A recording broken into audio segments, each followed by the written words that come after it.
Our next topic is the Carnot theorem. I'll write the heading, which is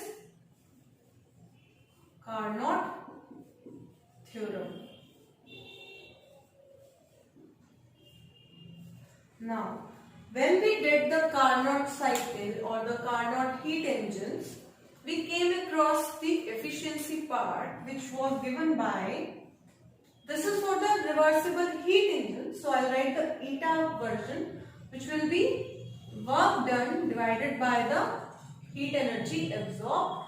Work done was given by Q1 minus Q2 divided by Q1, which is the difference between the heat energy absorbed and rejected. If I rearrange it, I will get 1 minus Q2 by Q1, also 1 minus P2 by P1.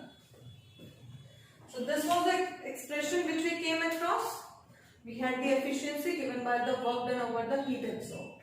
Now, what did Carnot theorem said? It basically put the limit to the maximum efficiency any reversible heat engine can provide you. So you cannot ever attain the efficiency of 1 or the 100%. Why? Because there will be variable reasons for the losses of the energies which you may come across, and that will result in a reduced efficiency. So what did Carnot theorem say?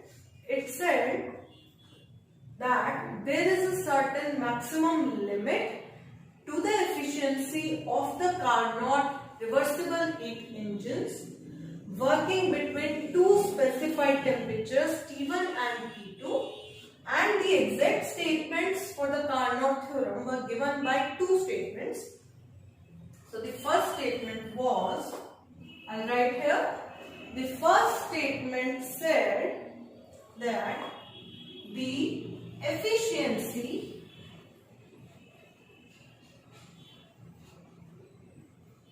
of a heat engine working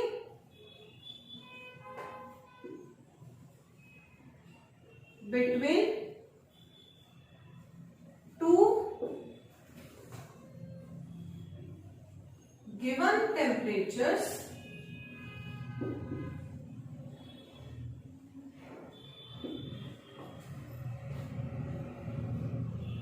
will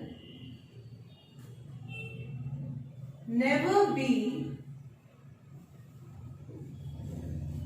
or can never be more than the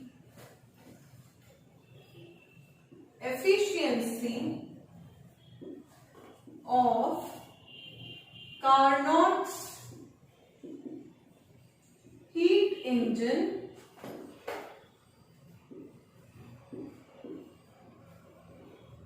working between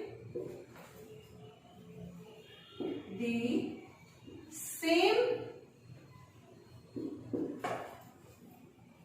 temperature limits.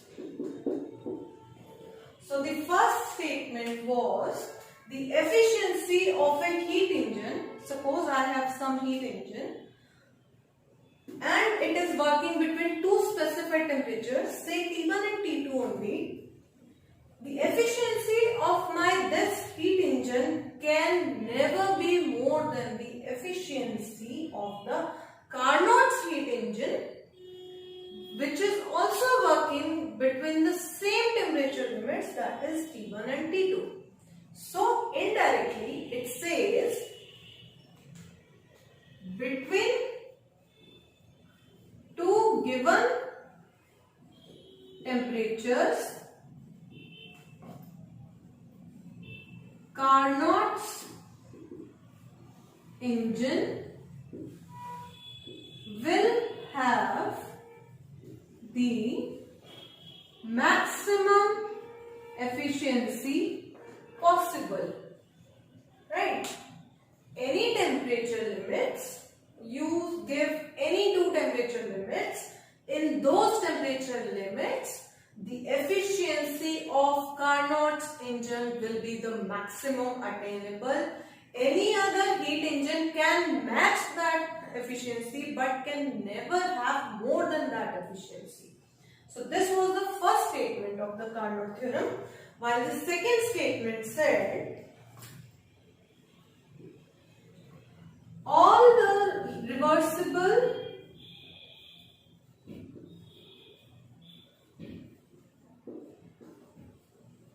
heat engines working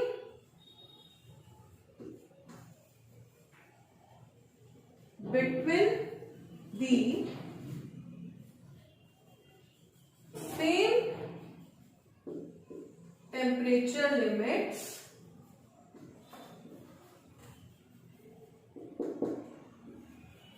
will have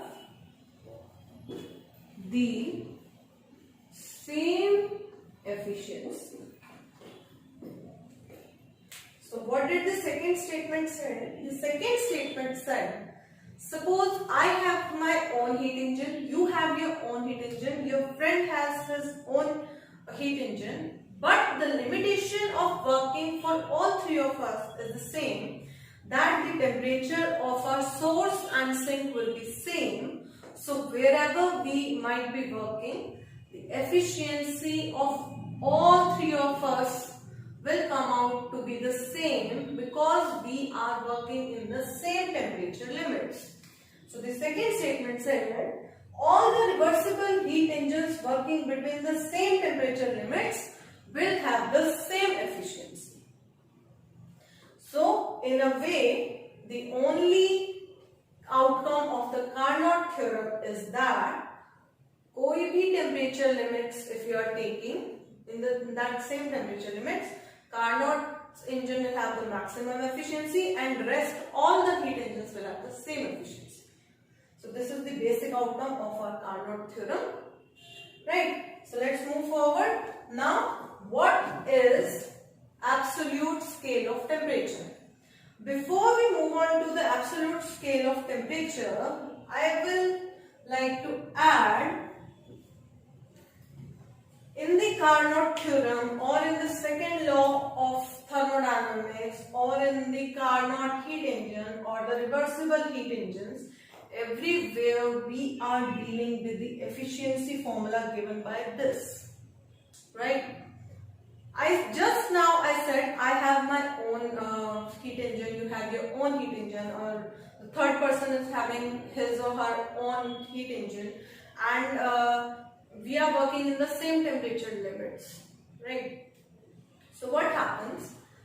We are working in the same temperature limits, but what is happening? I am in India, suppose you are in US, the third person is in Canada or somewhere else, the temperature limits being the same only, but we are using different thermometers. I will be using a thermometer, say, which is manufactured in my country, yours is manufactured in your country, and the third person has its own. So everywhere during the manufacturing, there are some properties of the materials out of which the thermometers are being made, which will vary very slightly from all three of us. Right? We may be using the same material, same type of thermometers, but there will be little variation due to the manufacturing differences, which might cause a little bit of variation in our efficiency and violate the Carnot theorem. Because suppose my thermometer is showing 20 degrees Celsius in my place and yours is showing 20 degrees at your place, but suppose I bring my thermometer to your place and at the same temperature, my thermometer at your place might show 21 degrees Celsius. So there will be variation of temperature and the violation of the Carnot theorem. To overcome these variations and to overcome the chances of violations of the theorems or the laws which have been stated by the great scientists, there was a temperature scale which was introduced as under the name of the absolute scale, which you can say is above these variations. That scale of temperature will tell the same temperature, exactly the same temperature at all the places under all circumstances, and there will be no chances of errors, no chances of variations. So let's move